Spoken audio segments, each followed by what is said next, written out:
আষাঢ় মাসে কৃষ্ণপক্ষে শ্রী যোগিনী একাদশী। জয় শ্রী রাধে।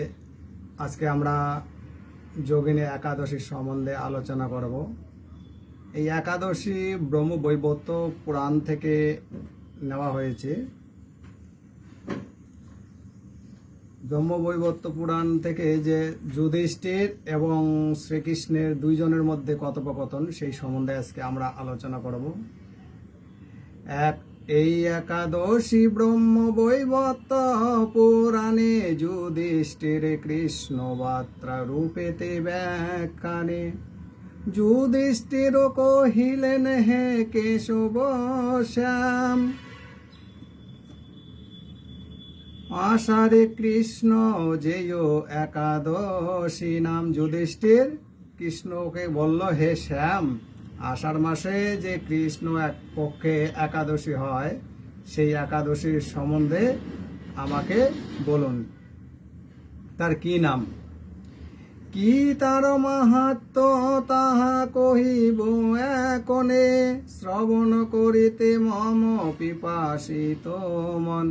বলছে কি তার মাহাত্ম্য, তাহা কহিব এখন, শ্রবণ করিতে মম পিপাসিত মন। শ্রীকৃষ্ণ কহেন সর্ব পাপ বিনাশিনী, এই একাদশী নাম ধরায় যোগিনী। এই একাদশী সর্বপাপ নাশকারী, তাই এর নাম যোগিনী একাদশী। এই যোগিনী একাদশী সম্বন্ধে বাকি বলতেছে, শ্রী কুবেরে অলকাপুরীর অধিপতি, নিত্য নিত্য করে পূজা শিব পশুপতি। বলছেন শ্রী কুবের অলকাপুরীতে এক অধিপতি ছিলেন, সে অপূর্ব নিত্য নিত্য শিব পূজা করতেন। এই শিব পূজা ছাড়া সে কিছু বুঝতই না। বিশালক্ষী নামে তার ভারজা রূপবতী, বড় অনুরক্ত হেম ছিল তার প্রতি। একদিন নাম আনিয়া সেই পুষ্প ডালি, পত্নীরে প্রণয় গৃহে রহে হেমমালি। সেখানে নিত্য রোজ হেমমালি শিব পূজার জন্য সেই অধিপতিকে পুষ্প চয়ন করে এনে দিতেন। কিন্তু সেই দিনকে তার পত্নী অনুরাগে এত হয়েছে যে পত্নীর সঙ্গে থাকতে থাকতে পুষ্প দেওয়ার কথাই ভুলে গেছে।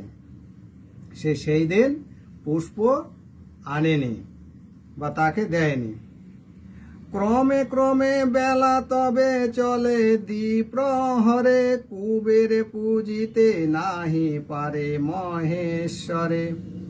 চিন্তাম্বিত যক্ষরাজ দূতেরে পাঠায়, দ্রুত সব অবগতে রাজাকে জানায়। কিন্তু সেই অধিপতি রাজা প্রচণ্ড চিন্তিত হয়েছে। চিন্তা করতে করতে তার দূতকে পাঠিয়ে দেয়, গিয়ে ওখানে দেখে আসো তো, কেন এখনো হেমমালি পুষ্প চয়ন করে আনলো না। তখন সেই দূত তাকে সমস্ত বৃত্তান্ত বুঝিয়ে দিলেন, জানিয়ে দিলেন যে সে পত্নী অনুগামী হয়ে দ্বিপ্রহর পর্যন্ত আসতে পারেনি। পত্নী সহ আছে হেম আনন্দে মগন, সে কারণে না হইল পুষ্প আহরণ। কতক্ষণ হেমমালি পাইয়া সম্বিত, কর্তব্যে অবহেলা ভীত ও লজ্জিত। সে পত্নী অনুগামী হয়ে ছিল, দুইটি প্রহর চলে গেল, দুপুর পর্যন্ত চলে গেল।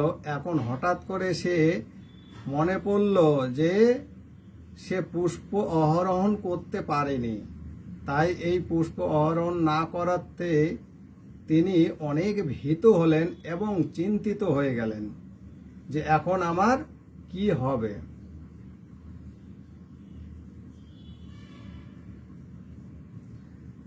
কতক্ষণ হেমমালি পাইয়া সম্বিত কর্তব্য অবহেলা ভীত ও লজ্জিত, তখন সভ্রমে চিত্তে রাজার সম্মুখে আসি নমস্কারে দাঁড়াইল নত মুখে। তখন হেমমালি ভীতু হয়ে সভ্রমে চিত্ত রাজার সম্মুখে এসে নমস্কার করল। তারে হেরি যক্ষ রাজ ক্রোধ অগ্নিময়ে সাবধান করিলেন হইয়া নির্দয়, মমরাধ্য শঙ্করকে অবজ্ঞা করিয়া ইন্দ্র তর্পণ কল্লি ভার্যাকে লইয়া। তোমাকে আমি শাপ দিচ্ছি, অভিশাপ দিচ্ছি, তার কারণ আমার যে আরাধ্য শঙ্করকে অবজ্ঞা তুমি করেছ। তোমার ইন্দ্রিয়কে তর্পণ করলে ভার্যা অর্থাৎ স্ত্রীকে নিয়ে তুমি কখনো মুক্ত হতে পারবে না। মম শাপে হবে তোর শ্বেত কুষ্ঠ রোগ, প্রিয়তমা পত্নী শনে হইবে বিয়োগ। আমার অভিশাপে সাদা কুষ্ঠরোগ তোমার অঙ্গে হবে এবং তার সঙ্গে সঙ্গে তুমি পত্নী বিয়োগ হবে, অর্থাৎ পত্নী তোমার আর থাকবে না, স্ত্রী তোমার সঙ্গে আর থাকবে না। শিব পূজা ভঙ্গে আমি বড় তাপ পাই, এই অলকা পরিধ হতে ভ্রষ্ট হবি তাই। এই রূপে হেমমালে শাব প্রভাবেতে কুষ্ঠরোগগ্রস্ত হয়ে আসিল ধরাতে। তারপর কুষ্ঠরোগ হয়ে এই ধরাতে আসলো।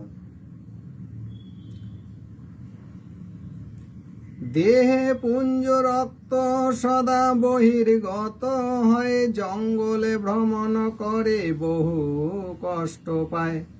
দেহের মধ্যে রক্ত এবং পুঁজ বের হচ্ছে, টপ টপ করে পড়তেছে, এইভাবে জঙ্গলে জঙ্গলে ভ্রমণ করতেছে, প্রচণ্ড কষ্ট পাচ্ছে, সেই কষ্ট নিয়ে জঙ্গলে জঙ্গলে ঘুরতেছে।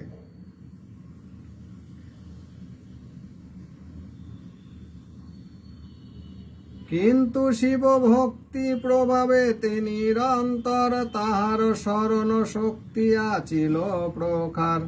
কিন্তু এই যে অভিশাপের দ্বারায় যে কষ্ট পাচ্ছে, সেই কষ্টের দ্বারায় যতই কষ্ট পাক, কিন্তু সে শিব ভক্তির দ্বারায়, শিবের কর্ম, শুভকর্ম, ভালো কর্ম করাতে তার যে ভক্তিটা, সেই ভক্তিটা কখনো যায়নি। এই কারণ তার প্রভাব ছিল যে একটা সবসময় তার স্মরণটা ছিল যে শিবের জন্য কর্ম করতে হবে। বহুদিন বন মাঝে বহু কষ্ট সহে, অবশেষ হেমমালি চলে হিমালয়ে। দৈব ক্রমে মার্কেন্ডীয় ঋষির দর্শন, লোভিদূত হতে তারে করিল বন্দন।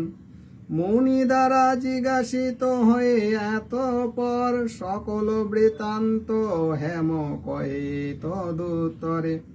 একদিন বনে ভ্রমণ করতে করতে সে হেমমালি হিমালয়ে চলে যায়।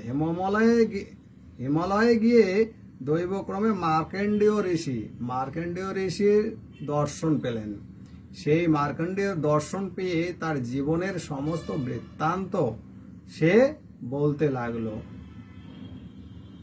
বলার পরে মুনি ঋষি তখন বললেন, ভাগ্য বলে দর্শন পেলাম আপনারে, এ দুঃখ হইতে মোরে করুণ উদ্ধার। মার্কেন্ডীয় মহামুনি দয়াদ্রা হৃদয়, করুণা প্রকাশী হেমমালির প্রতীকয়। কৃষ্ণ পক্ষে আষাঢ়ে যোগিনী একাদশী, বিধিমতে তাহে যদি রহ উপবাসী। তখন তাকে করুণা হৃদয়ে তাকে সুন্দরভাবে বুঝিয়ে দিলেন যে তোমার কোনো চিন্তা নেই, তুমি যদি পারো আষাঢ় মাসে কৃষ্ণপক্ষে শ্রী যোগিনী একাদশীতে উপবাস করো, তাহা হলে এই পূর্ণ ব্রতের প্রভাব, এই মহাবেদী হতে তুমি মুক্ত হবে। এই ব্রতের প্রভাবে তুমি মহাবেদীর থেকে মুক্ত পাবে। শ্রীকৃষ্ণ কহেন মহর্ষি উপদেশে, শ্রবণতে হেমমালে প্রীত সবিশেষে, মুনি স্থানে ব্রত বিধি হইয়া বিদিত, করিল যোগিনী ব্রত হয়ে শ্রদ্ধাম্বিত, সে ব্রত প্রভাবে হয়ে বেদি বিবার্জিত, পত্নী সহিত হেম হইল মিলিত। এই ব্রত করার ফলে পত্নীর সঙ্গে সে মিলিত হইল। অষ্টাশীত সহস্রেত ব্রাহ্মণ ভোজনের, ফল ধরে যোগিনী ব্রত সাধকের। অষ্টশীত সহস্র মানে যদি ব্রাহ্মণকে ভোজন করা যায়, সেই ভোজনের ফল যা পাওয়া যায়, সেই ফল আজকে এই যোগিনী ব্রতর ফলে ওই একই ফল প্রাপ্ত হয়। এই মহাপাতক নাশিনী পুণ্যদাত্রী যোগিনী ব্রতের কথা পরে যে ব্যক্তি, অথবা শ্রবণ করে হয় ভক্তিযুত, অজন্মা সঞ্চিত পাপ হয় বিদরিত। অষ্টশীত সহস্র মানে 800 ব্রাহ্মণকে ভোজন করলে যা ফল হয়, সেই ফল এই ব্রতের দ্বারা হয়। এবং শতপাতক পুণ্যদাত্রী যে সমস্ত এই ব্যক্তি পাবে যদি শ্রবণ করেন বা পঠন পাঠন করেন। তো চলুন সকল গৌর ভক্তবৃন্দ, মাতৃকুল পিতৃকুল সমস্ত ভক্ত অনুরাগী, আমরা সকলকে এই বার্তাটি পাঠিয়ে দেব, যাতে আজকে এই যোগিনী একাদশী সকলে পালন করতে পারেন এবং সুন্দরভাবে শ্রবণও করতে পারেন। যাদের গৃহে এই গ্রন্থ নেই, তারা এই ভিডিওর দ্বারায় শ্রবণ করবেন, একই ফল পাবেন। এবং অপরকে শ্রবণ করার সুযোগ দেবেন, তাদেরকে পাঠিয়ে দিয়ে শেয়ার করবেন, লাইক করবেন এবং কমেন্ট করে আমাকে জানাবেন যে আপনাদেরকে এই যোগিনী একাদশী পালন করে কতটুকু আনন্দিত হয়েছেন। এবং আশেপাশে যে মাতৃকুল পিতৃকুল আছে, সকলকে এই ব্রত করার অনুরাগ করবেন বা তাদেরকে সুন্দরভাবে বোঝাবেন, যাতে এই ব্রত তারাও করে এবং অন্যকেও করার জন্য আগ্রহ করে। জয় শ্রী রাধে, জয় শ্রী রাধে, জয়।